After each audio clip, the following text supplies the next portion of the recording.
What is going on, Phoenix Suns fans? Welcome back to He's on Fire podcast.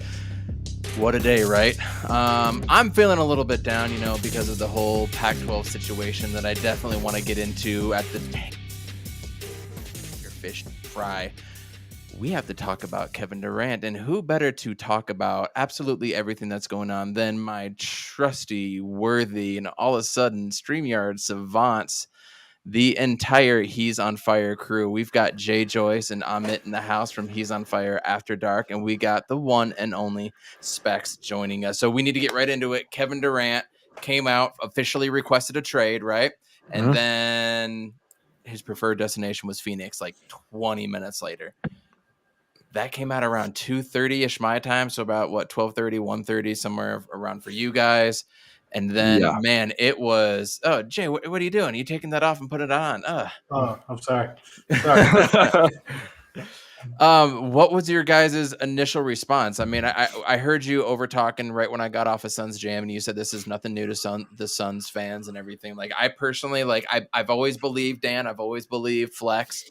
I've never believed the Suns could actually pull it off. So when those things just kind of start falling and hitting, I'm just kind of like, okay, don't get me excited, or what does Jeremy Renner say in the last Avengers? Don't give me hope when the rain's pouring on them. That's what I feel like as a Suns fan. Amit, what's going on, man? I hope you've been well. We'll get into the cordial shit later. What was your initial reaction when KD came out and said that? So I already knew that, we all knew that. Like, we heard from Flex, we heard from other folks in our community that was like, KD, there's an option there. There's an opportunity there's mutual interest, basically, from both sides to do it. I've said from the beginning that I don't like KD on this team in terms of what you have to give up to make it work. And even if you keep the parts that you want to keep and you bring KD in, then it takes away. It's the same thing with Ayton. Like, if you keep Ayton and somehow and get KD, you're taking it doesn't help him at all.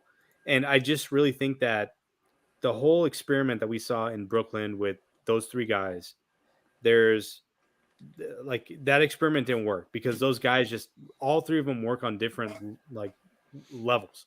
And KD, when he was in Oklahoma City, it changed with Westbrook. Then when he went to Golden State, he played in their style, and then it became ISO, and then Brooklyn was all ISO. So I'm just afraid what he does to hinder the impact on Booker. And at the same time, you're bringing in another guy that's like 33, 34 years old. So I don't know. We can get into it, but there's a lot of issues I have with this. But I just think it's a culture killer, in my opinion. And I'm kind of on that line to a point. I still believe KD is that dude, and you have to have ISO ball to be able to win in the playoffs. I think that's been proven to a point with a lot of teams, maybe not necessarily this year.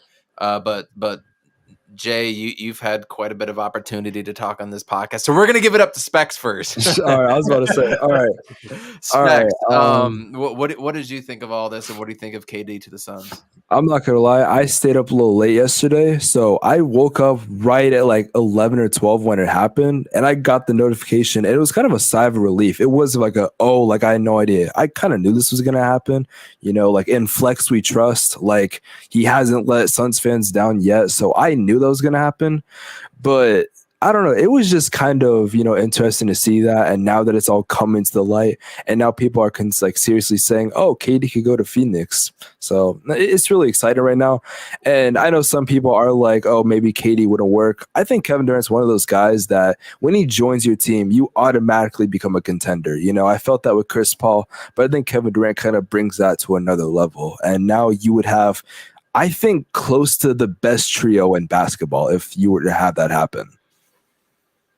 One thing to kind of pinpoint on that, Specs, and to follow up to your point, Amit, one of the reasons you or I, didn't really like Ayton is we both kind of thought that Booker and CP had a certain Mamba mentality about them, and maybe DA didn't, and they got tired of him. Well, this is another opportunity to bring a guy like that, and I think would work in our chemistry.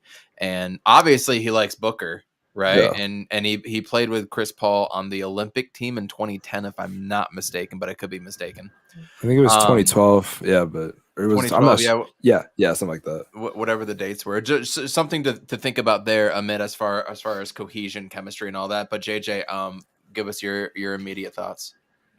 What I love about Kevin Durant just as a basketball player is that he just wants the ball. And like he's willing to not be super defensive when it comes to just like talking to the media about teammates and stuff and just he just wants the ball at the end of the day. And what made the Warriors work was the off-ball movement. It gave him an opportunity to play his actual game and stuff. And I think the Suns are built like those Warriors to a certain extent. We have a lot of guys that can play off the ball.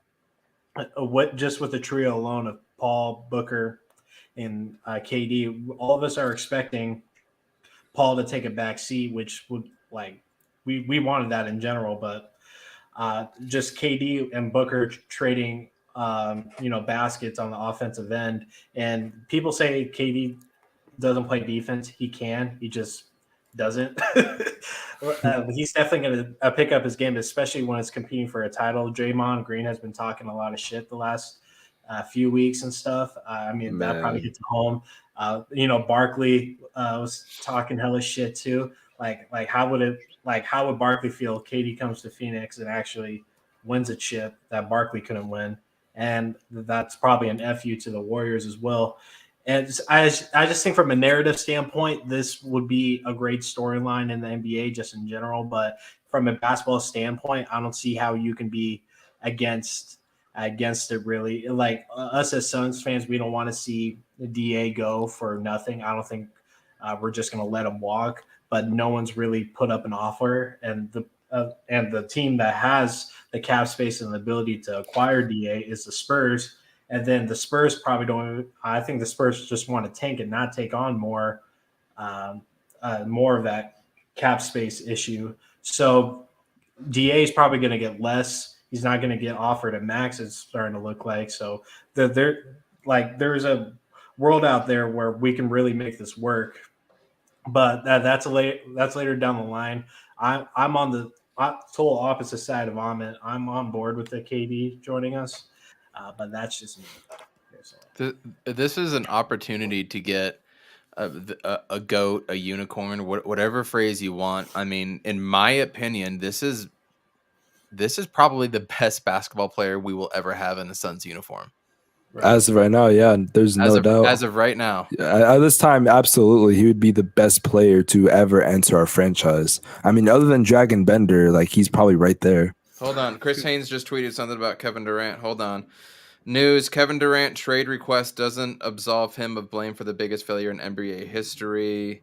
Plus insight on okay, not really much. It said Kevin Durant, and I just about freaked out. Sorry. Yeah, no, the crazy go on, Specs. We talked about how that's good, X. How the Kevin Durant thing, from a basketball standpoint, it makes a lot of sense. And honestly, it's really intriguing to see if they're running elbow action with Booker and Kevin Durant at the elbows, with Chris Paul bringing it up, getting a pick from whoever the center is going to be. I mean, that's probably not. You probably couldn't defend that, but in a regular game, right? But I'll just say this, from a salary standpoint, Kevin Durant is owed, I don't know what it is. I think he's 190 over the next 4 years, something like that. Crazy. It's 42 to 47 million a year, pretty much. Yeah. I'll look it up. You could look it up. Sarver, if he's still the owner, and right now he is, and we don't know anything else beyond that, we have some implications that maybe he may not be the owner based on what comes out of these reports. But wild shot. He's gonna have to pay always gets me luxury tax and repeater tax. Well, he said that he's when your roster goes up, that you're gonna have to pay more. Yeah. So he has said that and acknowledged it, maybe not to this extent. Oh, by the way, the contract is 4 years, 194, so almost damn near 200 million, with an average of 48 million. Just to clarify that, but no, go ahead. Yeah. So I mean, That's what you're gonna owe him, and I think it's on top of what he's owed this year too. I think it's an extension, right? On this agreement. Yeah, I think Yeah. so. Yeah, so we're talking about you're paying this guy for 5 years. Kevin Durant, who's I think he's 34, I want to say. So Yeah, you're he's gonna pay him going. for Yeah, the he's going to 39. be for going into next year. Correct. And with the injuries he sustained, and with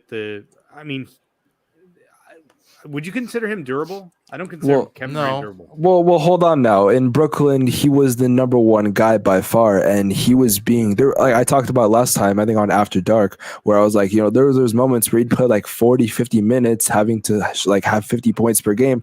In Phoenix, he could be a number one option at sometimes, but also be a guy that can take like a back seat a little bit. Like that's kind of what I like about with CP and Book. Like they can both like kind of interchange as the best player, and KD wouldn't have to try as much in certain games. Yeah, but you can do that and see what happened with Chris Paul. We said that about Chris Paul, right?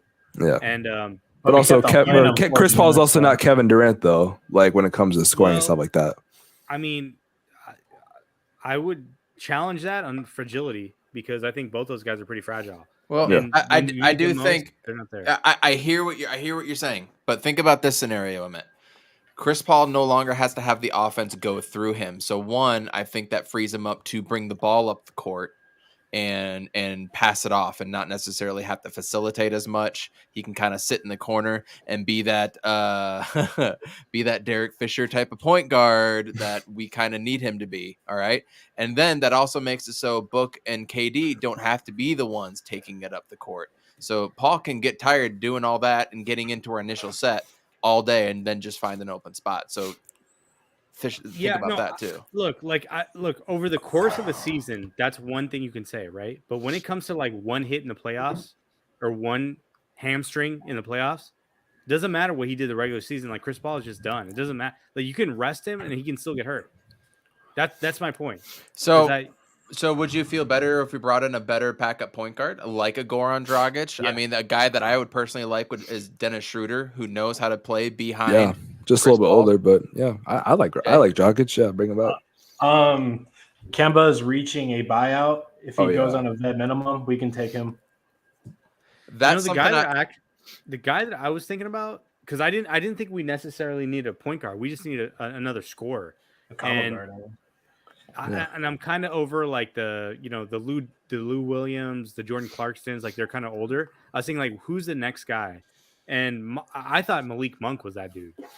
And then the guy signs a stupid contract with Sacramento. Crazy. Jordan Clarkson That's is nuts. available for what it's worth. Yeah. I mean, I would I would consider him still in his prime, right? Like he's not like Lou Williams, Jamal Crawford level, but what is he like 30, 31? Like he's up That's there. not bad. Yeah, I like Clarkson. How much This is he is- though?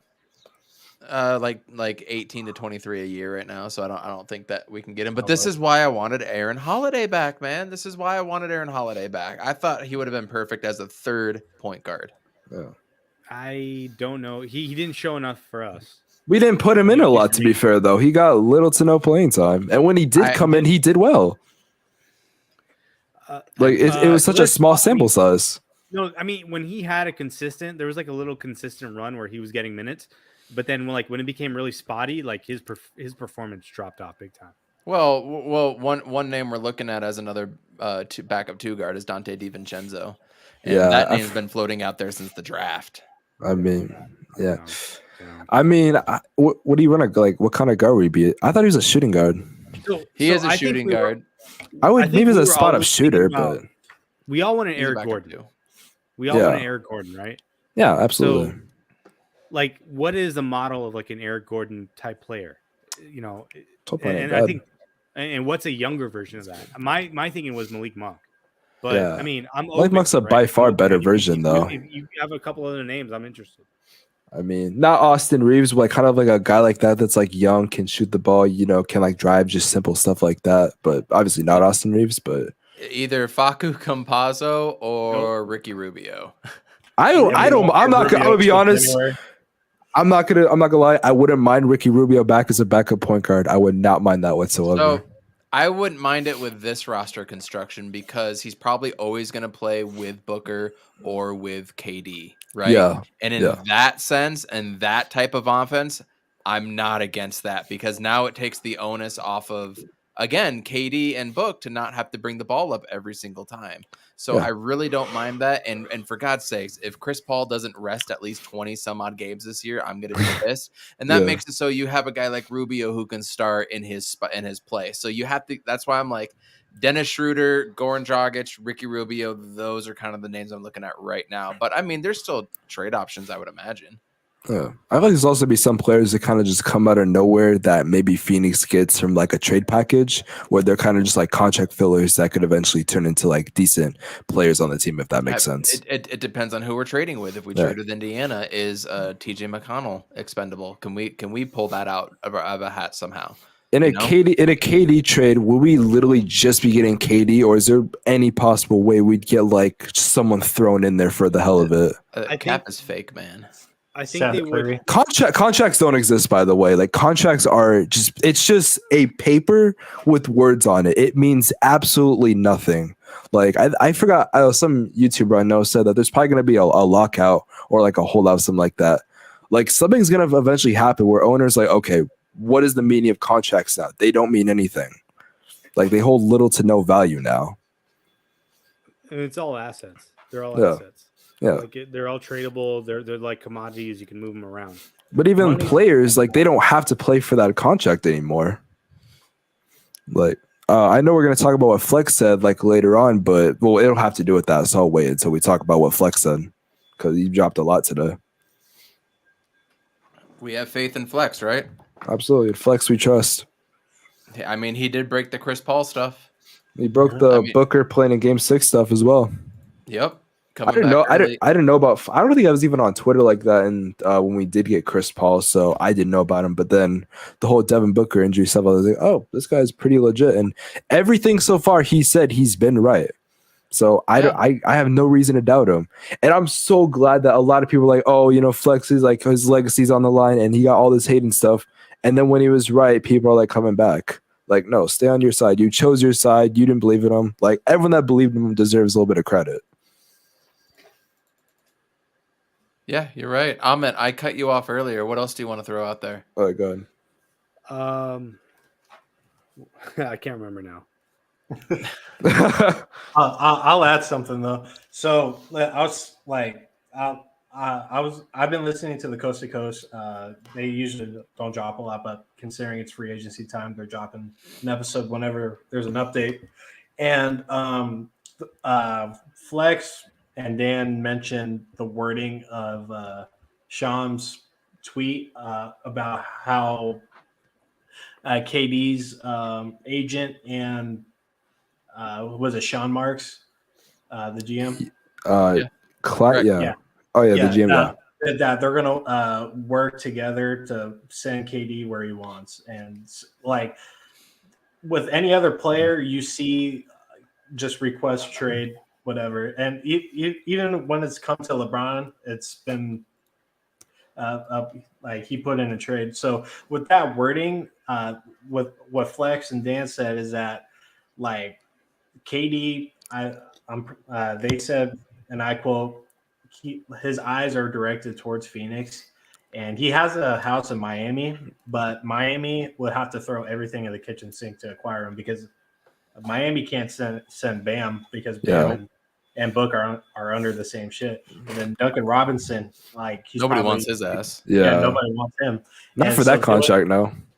So they would have to send Hero, Butler, and a bunch of other people to even compete in that offer. And then, like, what is Boston going to do? The same shit. Like they really. He's not going to Boston. Boston has the best package though. If you can put. Jaylen Brown. Jaylen Brown, but I was trying to think of the other guys. They would have to Tatum, Smart, Williams. It was Al Horford and somebody else, but I think Jaylen Brown would be the best thing for them. I'm surprised as hell they don't want Ayton, y'all. Real quick before we go off on that, JJ, to your point about working together to get him to Phoenix, Chris Haynes also tweeted out earlier, it would be a bad look if they sent Kevin Durant off elsewhere where he did not approve. Yes, and that team would be lose a lot of trust around the league as far as players wanting to go sign with them, and that's a very, very real thing. You can't have that hanging over your head where they traded him and this team doesn't care about players, yada, yada, yada. You don't want that as an organization. No. Also, something just came out right now from Vince Goodwill that said Kevin Durant's main motivation is play alongside with Devin Booker and Jimmy Butler. So that's honestly the main thing that we've been kind of saying this whole time, that he wants to play with Booker. But no, I just want to add on to it because it came out right now. But Yep. go DeAndre Ayton, are you guys surprised he has not been signed to an offer sheet, or that his well dried up just so fast? I'm not. I mean, it's a reaction to like, you know, the finals and in the playoffs, where it's just like, oh well, how much do you really need a big? Like, everybody needs an Al Horford, but do you really need a DeAndre Ayton? Because you're paying twice as much for a guy like that. You know, in my opinion, like, yeah, you do. You pay that much for the guy that can do more, and potentially who's only 23 versus Al Horford, who's like fucking 36 or whatever he is, right? I was like, yeah, 50. So The thing, I mean, good. I can understand why like nobody wants to offer, because Golden State got to win without having a big. But you know, I mean, it's just like maybe I'm old school with big players with bigs, but I'm just like, when you find somebody, you can't find somebody 7 feet all the time. But when somebody's got that sort of athleticism and that ability, like, even if he's not motivated like Book or Jordan or Kobe or any of these other guys, Yeah, like whatever. there's something there. Like, you take the talent over the motivation, because at that size, like, you don't know what you're getting. You don't know what it could be. But Go ahead. But we know that they don't get along now. We know that there was something going on with Monty. I mean, we even saw some stuff in the Aussies mentioned it on the Suns Jam session. Gavin mentioned it, then said that Jay Crowder, you could kind of see like Chris Paul was chirping at Jay Crowder, and Jay Crowder was like, "Don't tell me what to do." So you saw that like trust, teamwork, camaraderie, whatever, was kind of not there. So I want to go back to my original point that bringing in a guy like KD, who loves ball, who has the mama mentality, I think would just work better in this situation. He could work better with them, but like I said, like he has to run the sets, but those sets are contingent on having a big that can do a bunch of things at the rim and pass the ball. How dare you not think Dario Saric can't do all that?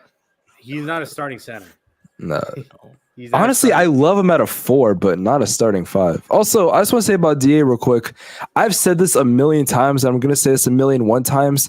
I swear to God, if he was on any other team not named the Phoenix Suns, he would get that max contract. Like, the problem is that I know what he can be. He can be a guy that averages a double-double in the high 20 to 25s. But the problem is he's on the Suns, and sometimes he's not even the third option on the team when it comes to scoring. So if he was on a team like Charlotte, maybe, or a team that desperately needs a big, I'm telling you, he would be a top 5 center easily, and he would definitely be worth that max contracts. But because his kind of reputation got a little destroyed when he played for the Suns and the way the playoffs happen, it's just, I don't think he's going to get the contract he wants. Not a max at least like that, no. I mean, that works in our favor and stuff. Yeah. Like what I was thinking, because like James Jones, he has good connections. You know, I have a feeling he has a few teams that are willing at a drop of a dime to, you know, take on expiring contracts and just, you know, take that hit and stuff, you know.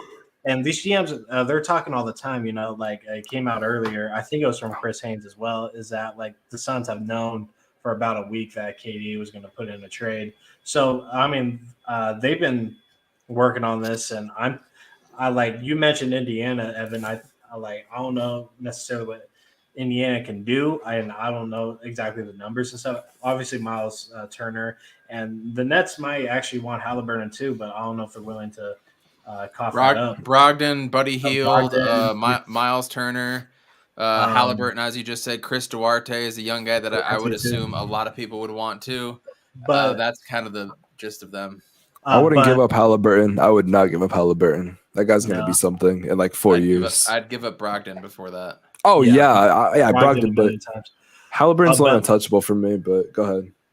But The team I was really thinking about was Atlanta, and especially if Da doesn't get offered a max from anybody, and he's going to be getting less money. We send Da to Atlanta, and Atlanta and us, we send players to Brooklyn, because they want to dump that Capella deal, the Herder deal, and John Collins is being shopped around too. So, like we can give the Nets basically a whole team in a 3-team trade in a sense. So, I think and especially Atlanta wants to compete. They don't want to be sitting on their hands anymore. They just got DeJounte Murray, so I might as well give Trey a top 5 center, and now he has a great 2-guard alongside of him. Jesus, that was something. Yeah. So I'm just saying, I think Brooklyn would pull the trigger on that too, because they're getting really good additions from Atlanta. Then they'll probably get Cam Johnson from us, maybe it would be Cam Johnson, maybe Payne, and hopefully not Mikal. Shamit, yes. Send Champagne. And that's why you go get Dante DiVincenzo, right? Yes. Yeah, exactly. But that's been my thinking today. I think Da to Atlanta and just that whole circle. I think it works for everybody, and then we get who we want. I said it on Suns Jam. Miami makes more sense to me because not only can you send Ayton up there, and then they can package Ayton to send wherever they want or do anything. But all the players from us, you already mentioned Duncan Robinson, Tyler Harrow, probably 1 or 2 other dudes that they could throw in there as well too. And that's a team right there. You pair that with Ben Simmons and Joe Harris and a couple of the guys that they already have up there. They just signed Nick Claxton. They traded for Royce O'Neal. It seems to make sense to me, but I personally would like the Atlanta one. You can get Clint Capella. I love Kevin Herter. That dude just looks like he can't miss from 3.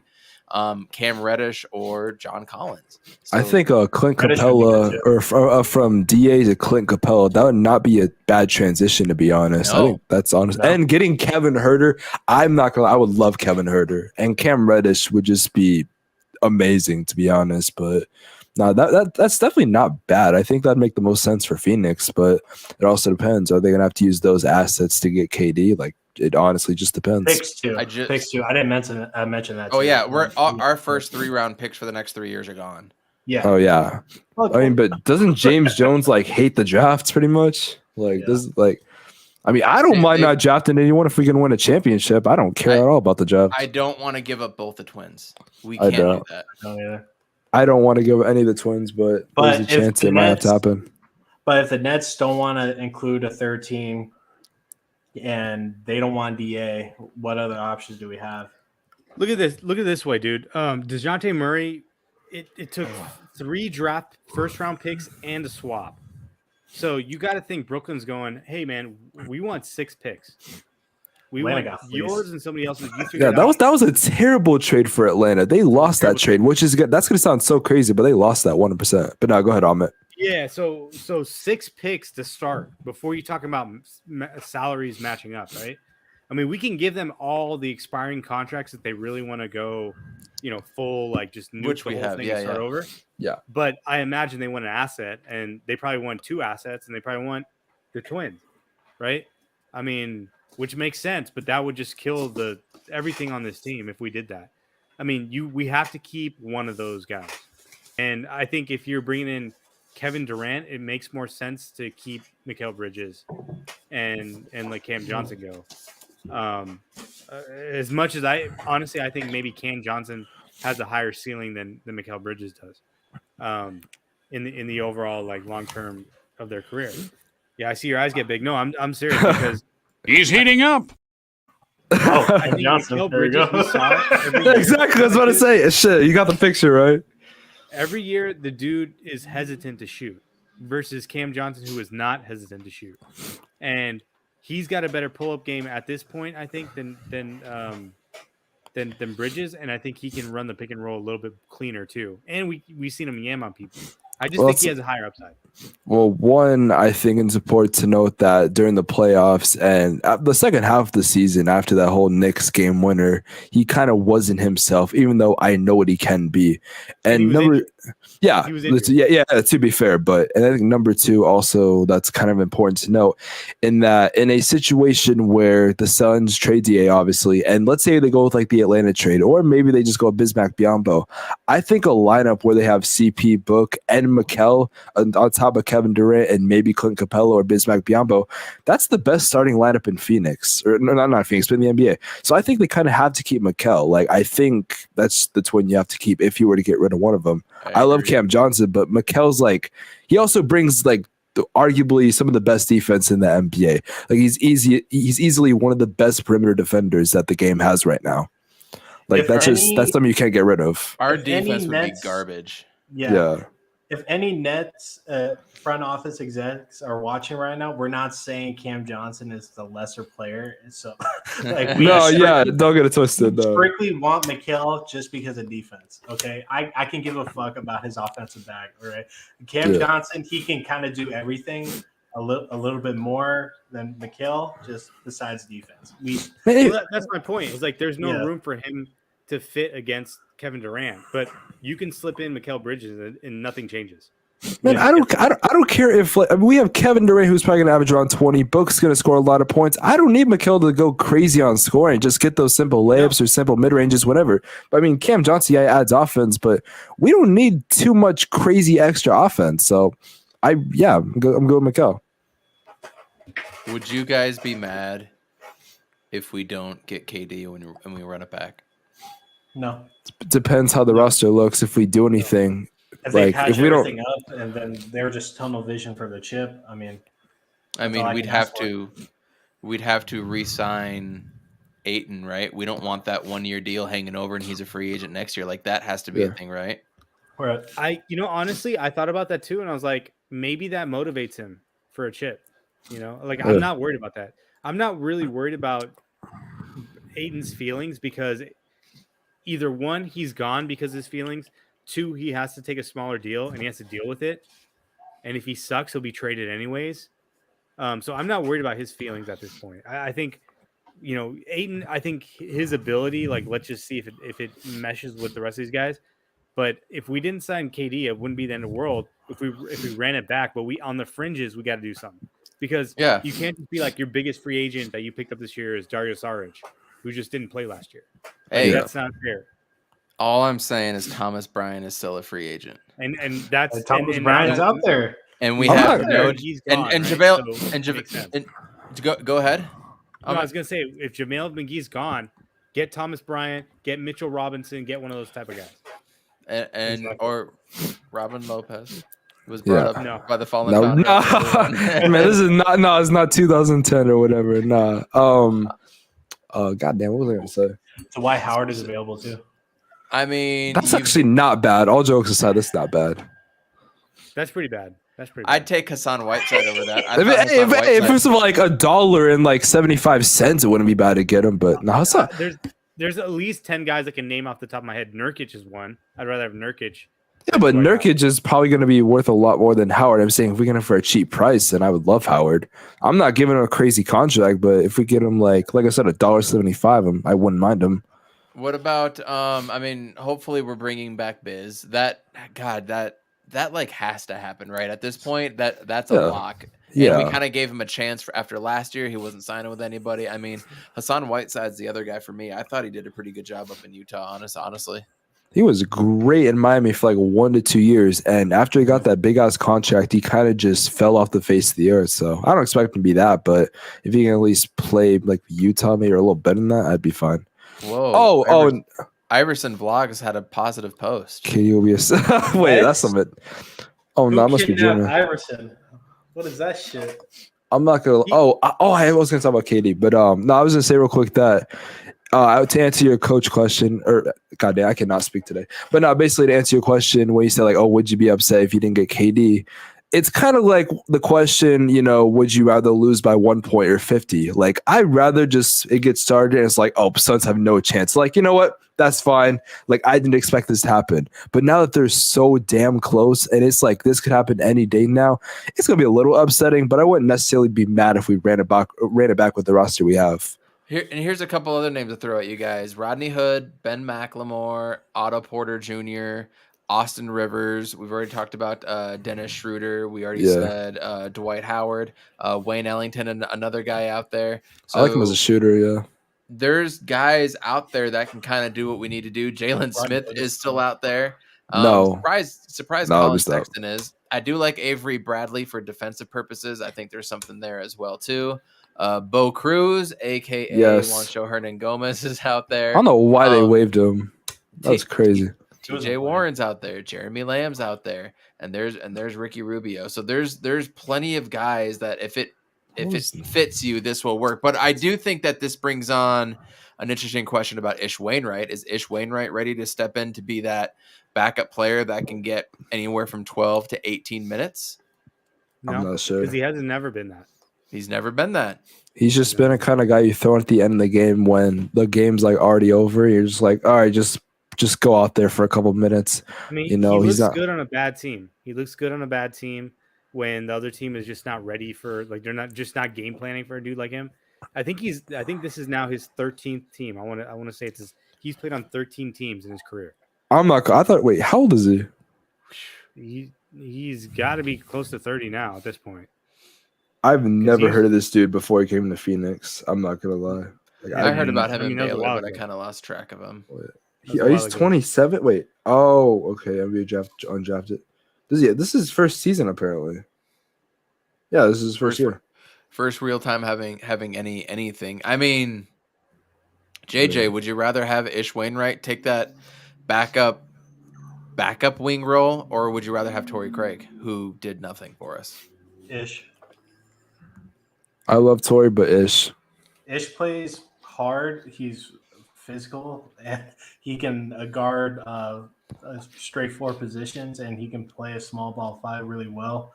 At the end of the year, he got a little jumper going, and he was sinking those corner threes, and that might be a sign to come. And Ish is cheap, man. So I think we can bring him on and really groom him into something that we can really use going forward.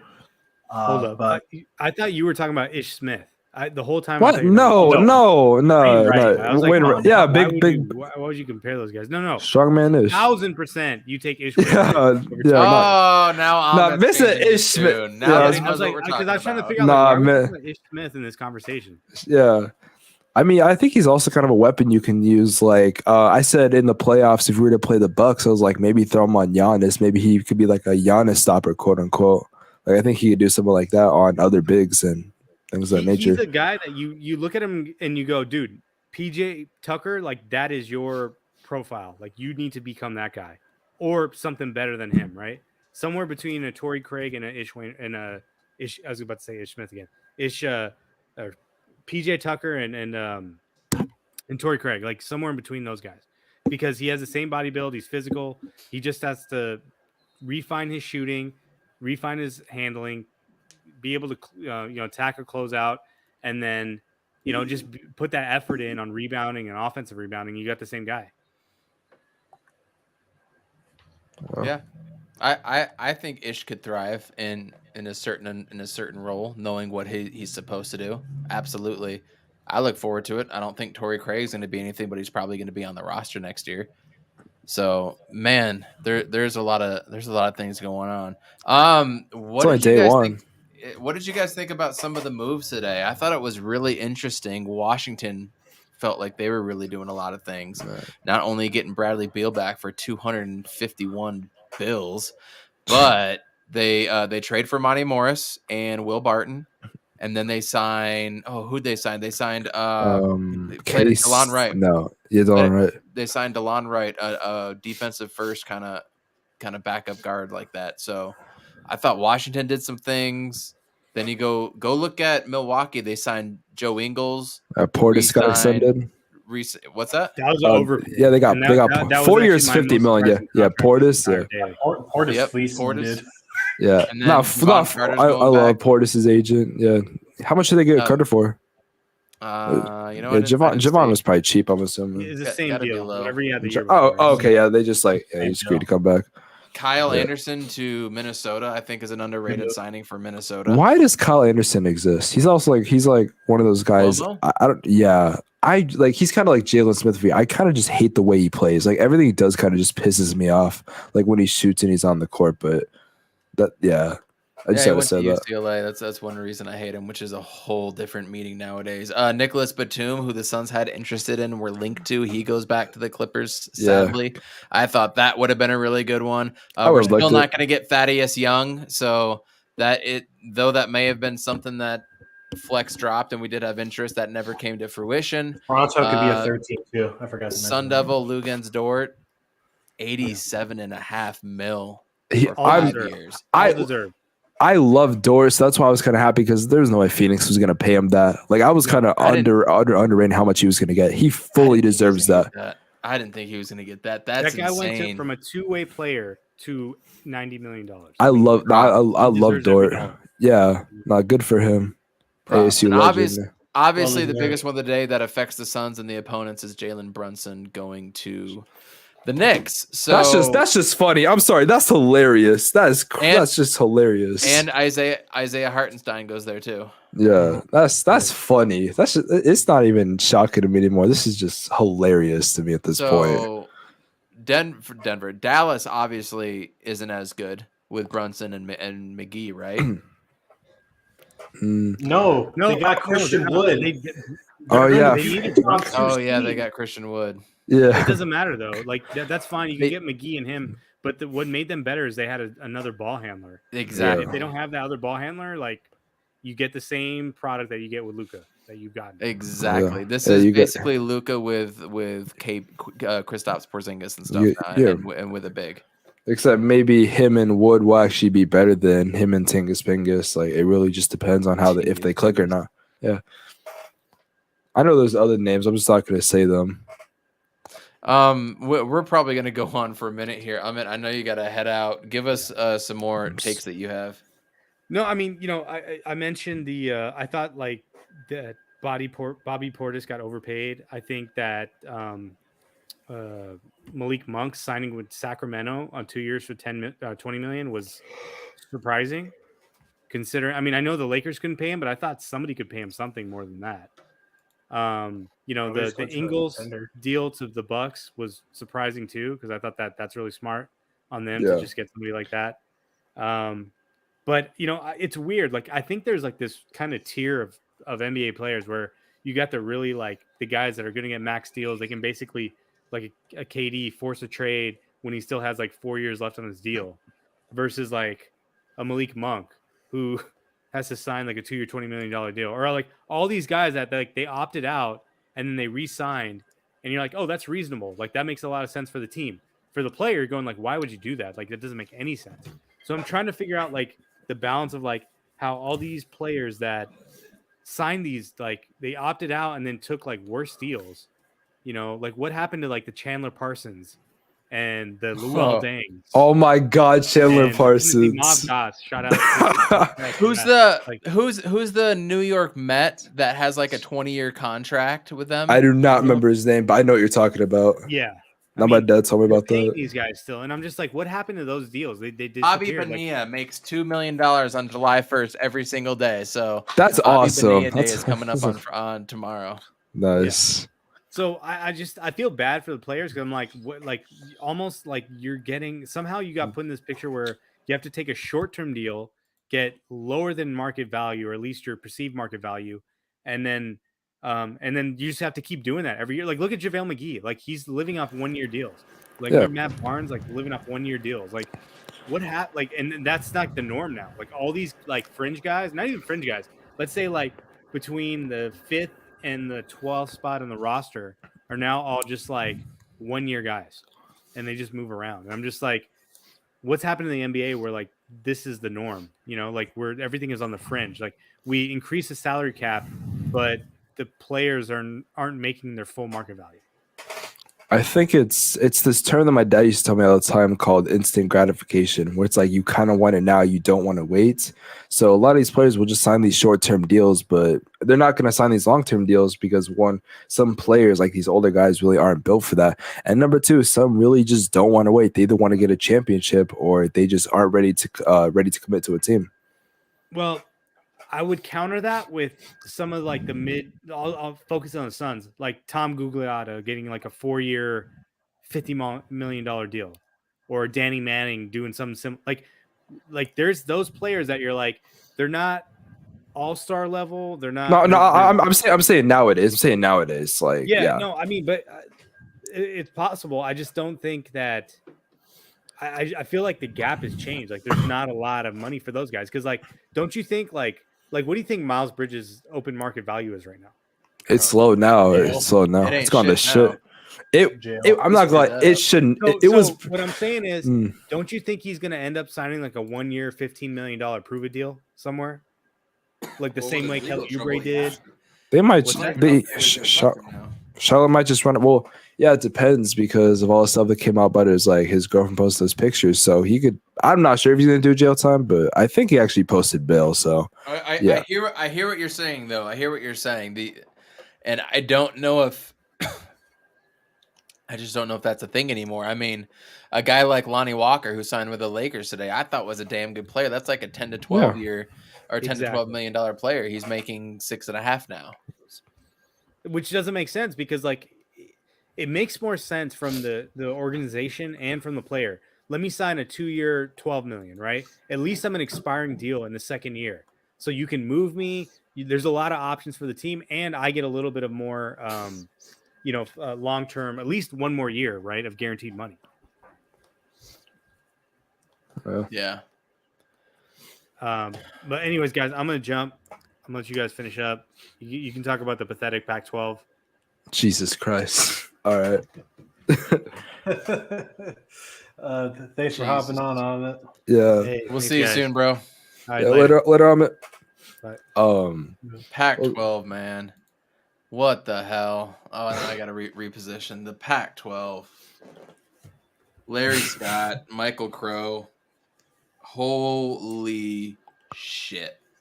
There was a point there in the 2012, 13, 14 season where they were looked at as the second best. The Big Ten was not as good. They were on a downfall. The Big 12 was trash, but the ACC was pumping out Clemson, and that was it. Yeah. Or Florida State at the time with Jameis Winston. Yeah. But now it's like that was- Clemson. Now it's Clemson, or yeah. I am just amazed at the stupidity,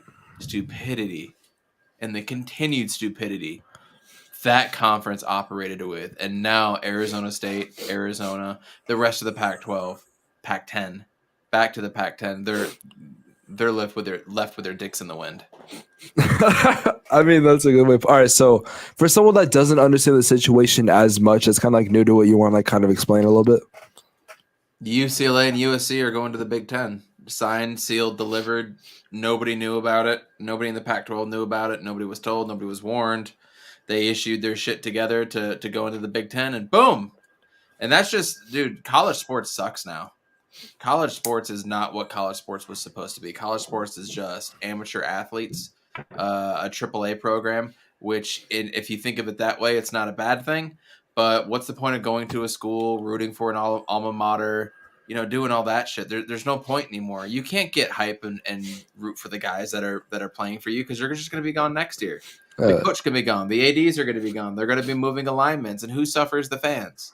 Yeah, it's hard to honestly like commit to like watching teams so many times. I think the last time I even cared about college sports as a whole was I think Jay Holder, like that ASU team, I think 2018, 2019, something like that. That was really it. Like I'll throw it on, if it's on, but I really don't pay attention to that anymore because it's just not the same. I loved college football 10 years ago. I remember when I was single and I had my own apartment, I would wake up early, watch game day, and watch college football all day. Just have my snacks ready to go, have all the good games. Oh, we got Florida, Georgia on at this time. Oh, we got UCLA and Utah on at this time. Oh, my God, North Carolina, Florida State. That's a right. It didn't matter. Like you had all these games all day going through, and now it's just lost its allure. And that's why I'm kind of going back to the NBA now. Like, I feel like the NBA has picked up more steam, whereas, when we sucked, it was hard to watch, right? And so maybe that's why I gravitated towards college football and NFL a little bit more. But now that I'm kind of rearing back to the NBA, I look at college football and I'm just shit. like, Gary it's in Payton, now. Gary Payton Jr. just got a 3-year, $28 million to the Trailblazers.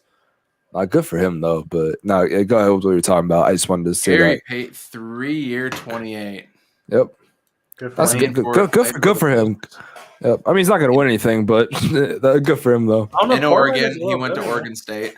Yeah. I mean, Oh, they got just Jeremy now. They locked down Anthony.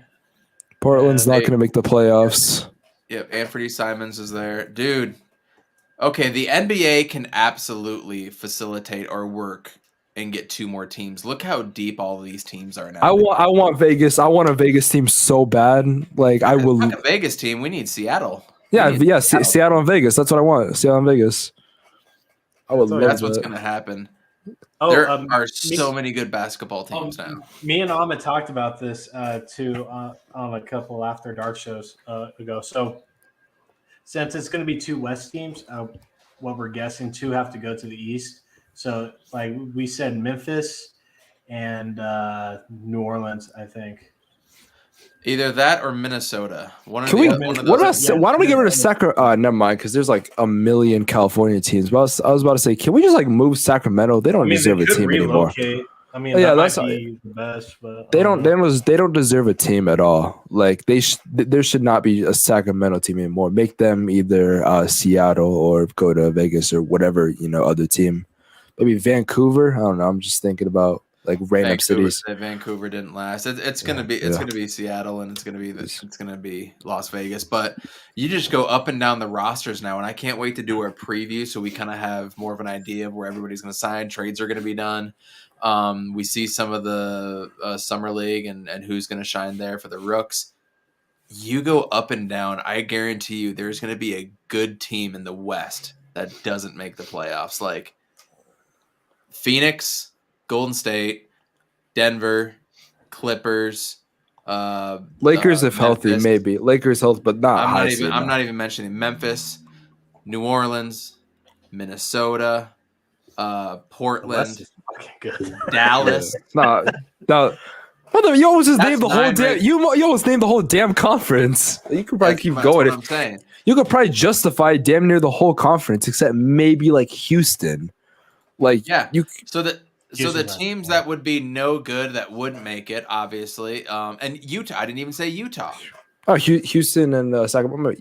San Utah, Antonio, yeah. Sacramento, Oklahoma City, and Oklahoma City is going to be right there with so many number 1 draft. Just give it like 3. Give it 3 years. They'll be a playoff team. Like 3 years max. Like with all the draft picks and all these guys they just brought in, just give it a little bit of time. Yeah, the 5 teams that won't make the playoffs will be the Rockets, San Antonio, Sacramento, Oklahoma City will be right there, and probably the Lakers as of right now. Yeah. I don't see Portland making it. I don't think they're gonna make it. Like I just don't. I don't see it. Just something about Portland and like the way they performed. I mean, the Warriors just got a little bit worse. I'm going through like Twitter right now and stuff, and I'm like, they lost Juan, they lost Gary Payton now. Looney might go on the move. Juan Toscano Anderson is gone, but that's kind of a meh. Yeah, but that's just like kind of so. It's like one of those He bench didn't play players that that. much, so. Yeah, he's good when he's in, but it's not too crazy. Otto Porter Jr. is probably going to leave, but they still have their whole core, man.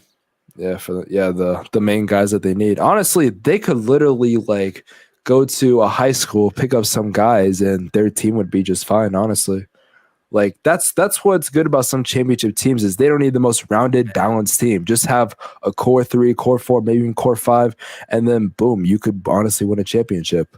And in theory, James Wiseman's going to come back, right? James Wiseman, Jonathan so many people Kuminga is going to get better. Jesus. yeah, Kuminga's really good. they're for the future. They're for the future. The West is absolutely stacked. Oh yeah, Especially if Kyrie and Kevin end up on the West. I don't think Kevin is. Imagine Kyrie going to the Lakers too. Like what team in the West is not going to be? You're going to have a good team in the West not make the playoffs, and there's 10 seeds. 10 out of 15 make it. That's wild.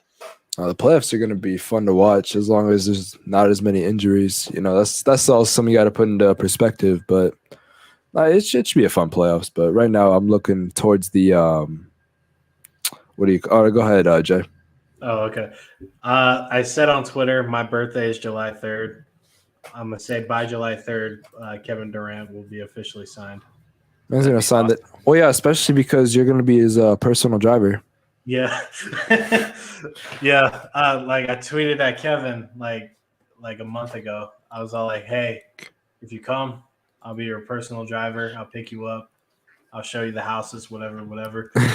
And then literally like I want to say 30 minutes before the news dropped, I'm all like, "Come to Phoenix. I will be your personal driver. I swear." And then like that news dropped, and I'm like, "Hey, I'm serious about being your driver, but I'm gonna need your credit card because this shit is crazy out here, man." But, July 3rd is also my mom's birthday, so that's pretty cool. Oh, nice. that's Happy pre-birthday. That's in 3 days. I don't know if you guys are doing a podcast for that, but yeah. We're gonna make him do a podcast on his birthday and show up. Yeah.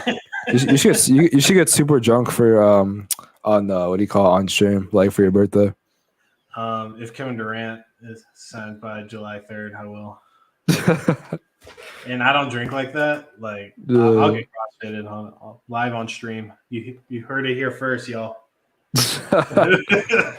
Oh man's about to go crazy if we sign KD.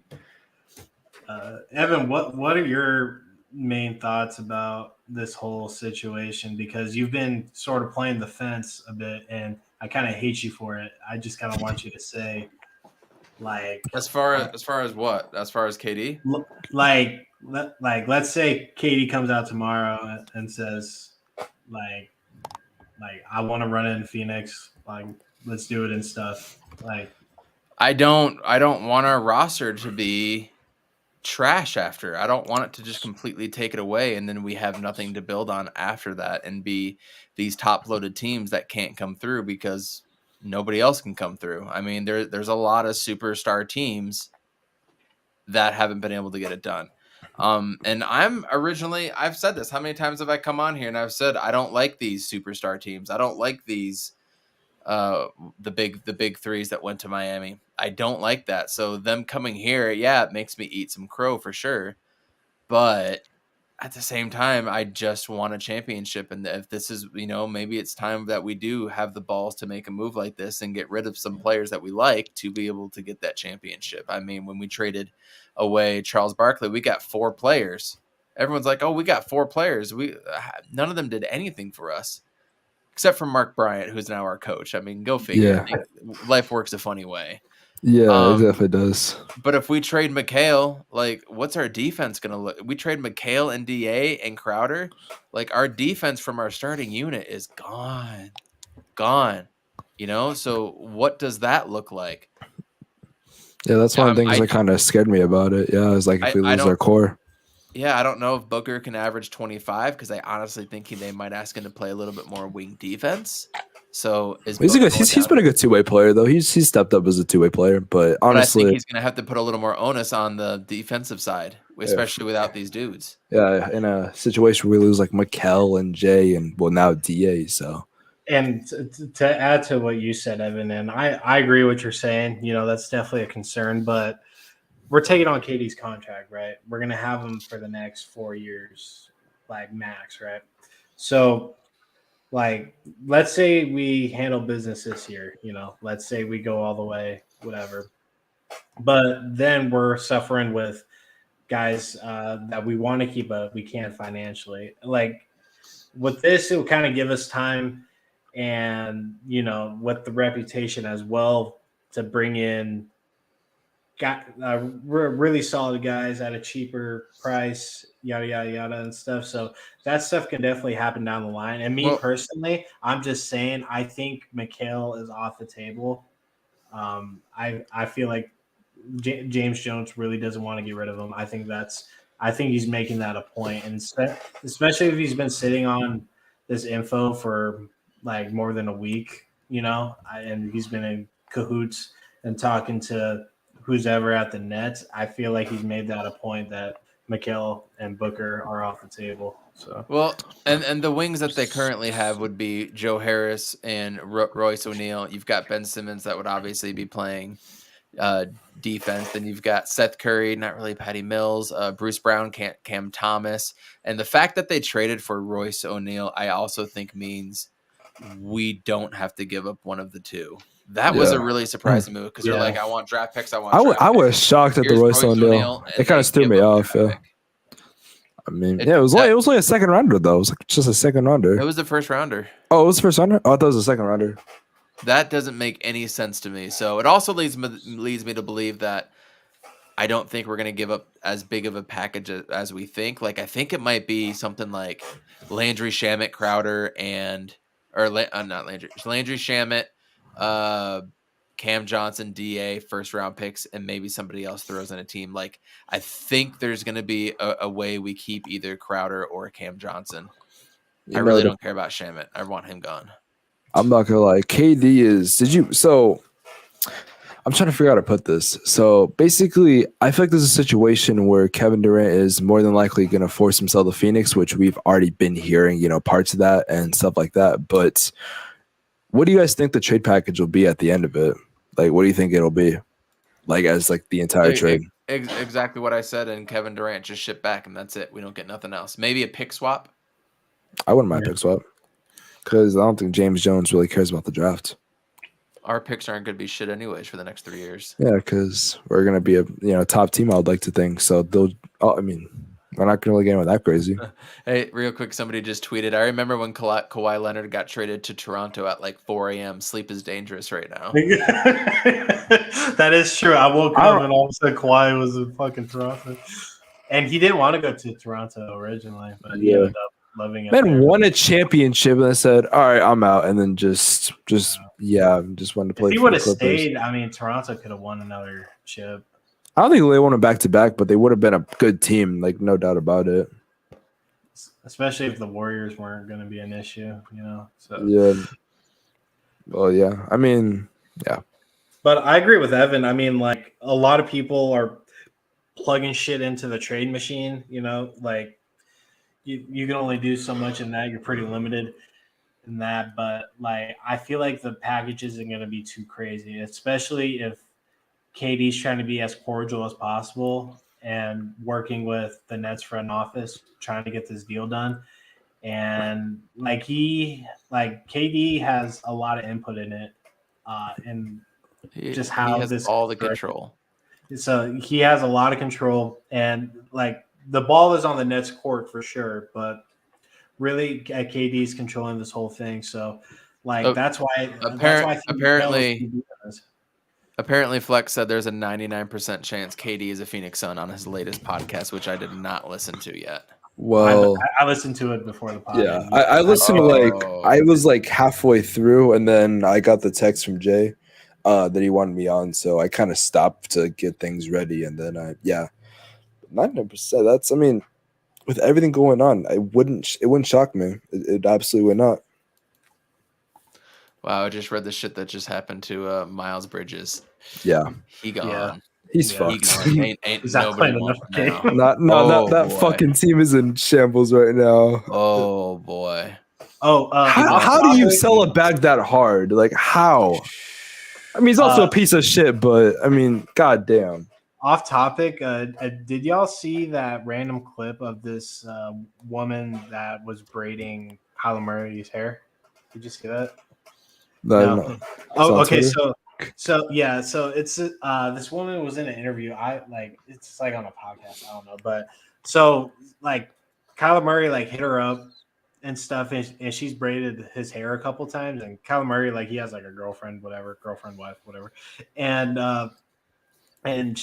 he has to go over to her place to get braided, and I guess she wears very loose clothing, or just she wears what she wants. And then Kyler asks, he's like, "Hey, I really needed my hair braided, but you might put in on some pants or whatever." and like she got like super fucking defensive and like canceled his appointment, and then just went on this podcast to talk to his shit about him. And I just thought it was funny, like like I think Kyler asked out of respect for his girl if his hairstylist can put on some clothing. And I know some people aren't faithful, just like wouldn't care, but no, he's trying to be a faithful guy, and he's like, yeah, can you do this? She's like, oh no, and then she went on this podcast, started talking a lot of shit. I know it was also kind of off topic. We see that video. It was also on Twitter about this like guy that brought his like baby mama, or she brought out his son. Yeah, and she got pissed. Like, why'd you bring it for all the kids? And like threw the McDonald's. Like that genuinely like pissed me off when I saw that. Like, it makes no sense. I haven't seen that. Okay, so I have a kid. I don't have time to watch videos. I'm do shit. Okay, so hey, listen. No, go ahead. So what it is this baby mama, right? Her ex pulls up, and he has a Happy Meal, whatever, for his kid. So this baby mama has 3 other kids with like 3 different dads, right? So he pulled up. His kid is the youngest one, so he pulled up with McDonald's just for his kid, and she's all like, "Why didn't you get McDonald's for the rest of the kids?" And he's all like, "They're not my fucking kids." And then like it was just like this back and forth sort of thing, and just about 99% of people agree with the guy. He's all like, she like threw the McDonald's, and then he was like, can you bring him out here and then he can eat it in the car and stuff if you're worried about your other kids seeing him and stuff. And she's like, no, fuck that, whatever. And so in like, you don't see her in the original video, but she's saying that her food stamps don't hit at a certain time, whatever. But then she comes out with a response video a couple days later. I didn't see that. I didn't see that. And her hair is all done, her nails are done, and all this other shit. And it just made her look so much worse. And yeah, I did not see. Oh God, no, that'd be okay. You can find it on TikTok, but yeah, I tried looking for her, and it was like some account that like just reposted. I couldn't actually find her, but that's insane. Yeah. That like, in the words of Michael Jordan, "Fuck them kids. They're not even your kids." Like that's not your problem. That's nuts. It's not. I mean, I get being like respectful because it's your kids' siblings at the end of the day, but like we don't know the situation between the father and the mother. It could have been just like a fling or something, and she ended up pregnant or whatever, and then there's just no emotional connection to the rest of the kids, so why even bother? That can be like a thing, but like at the end of the day, I think he was in the right, but whatever. Okay, to go back to the Sun stuff, I mean, this is a lot for sure. And Evan, I agree with everything that you said. I'm definitely worried about breaking up this team because what we've talked about is how deep this team is and just how homegrown it is. But, sadly, like what's played out to be is more of a regular season team. And I think if we're going to shoot for a championship, this is the way to do it. I feel like if we run it back, I feel like we're going to end up cutting shorter in a sense, especially with all the competition that's going to be rising as well. So like we have to, I think, move with the times, and Kevin Durant's definitely a big jump in that. And like, if the package is right, I mean, I trust James Jones. Honestly, I don't think he's going to, fuck this team up. Like, dude. And the one thing that I don't think people are really realizing, in my opinion, and then I got to sign off, I got to go to bed, work in the morning, all that fun stuff. Yeah, I got it too. Is that these players know each other. James Jones played in the league for X amount of years, played against him, played with. He knows all these guys. Like, I just feel like they knew about this for a while. Like, you've seen how many deals got done in the first 5 minutes. What about tampering? What about the tampering clause? That's what I'm saying. Right? Tampering does not exist. That shit's not real. Everyone and their mom already knew. Like there was like 20 like deals that went on within the first minute. Like, come on. Like what is tampering anymore? And that's exactly my point. Like, this has been in the works. I feel like it's gonna get done sooner than later. I Was it- honestly wouldn't be surprised if it's going to get done tomorrow. I just don't know when tomorrow. It could be like at 1:44 p.m. or 4:48, some random time or something like that. I think it's going to happen sooner than later. This has been in the works. They know the numbers. They know what's coming up. They're not just going on Trade Machine being like, oh, I wonder if this guy has that. I know. Nah, They I've know been everything. dealing with it for a while. Yeah. I want you guys to keep in mind, I think it was 2017 when KD went to the Warriors. He did it on July 4th. So Yeah. just saying he can maybe pull that shit again, but no, I think no more than a week. And that's me being July- like nice. Then July 7th, 2019, that's when he announced that he was joining the Nets. So that's why my guess was July 3rd. Or just between now and July 7th. He has the power. He knows Book. He likes Book's game. He's been on record to say it multiple times. Same with wanting to be with Monty. Like, they know this stuff. Everybody knows it. And right now, Brooklyn has the gun pointed to them, and they're trying to drag this out as long as they can and get what they can. That's what they're trying to do. Because if they can package somehow Kyrie and KD together to go somewhere, they should, in theory, get the most monster haul of absolute all time, like the biggest trade of all time. But that can't. Lakers have nothing to give up. Lakers got nothing to give up.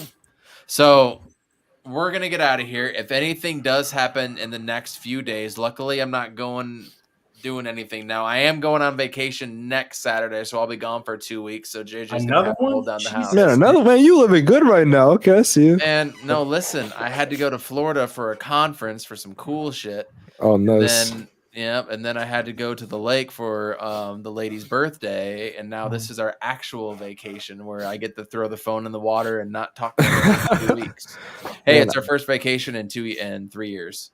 I don't So get to go we're- on vacation till like my birthday in October. I'm going to Vegas for like 2 to 3 days. And then where am I going? Then I got to go to Bear Lake at the beginning of August. I got to go back to Florida in God damn. October. I'm Are going you taking to the kid on vacation? Yeah, we're taking the kid on vacation. He's not going to any of these other trips. Oh, and we're going to Indianapolis. I think it's like week 2 or week 3. We're taking some clients to a Colts game. So I get to go to a Colts game. That's cool. Oh, cool. Wait, what do you work as? I know you said you work in sports. What do you do specifically? Yeah, I do things and stuff, man.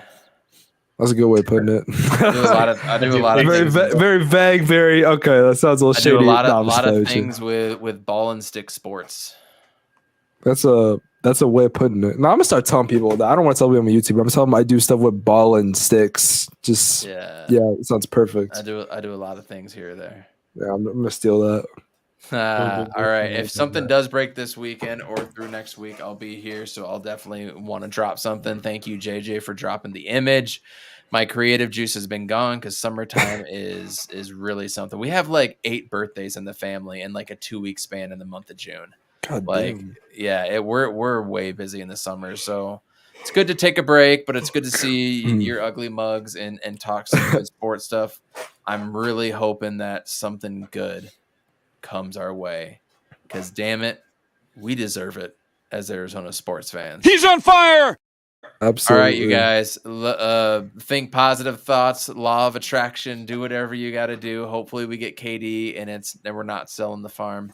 And hopefully we can finally bring a damn championship to Arizona. D-backs suck. Arizona State sucks with absolutely everything right now. Cardinals suck. Coyotes on the up and up. Cardinals are coming up. Cowboys are coming up. No, we stop. All right. Cardinals are coming up. That's all that matters. Later.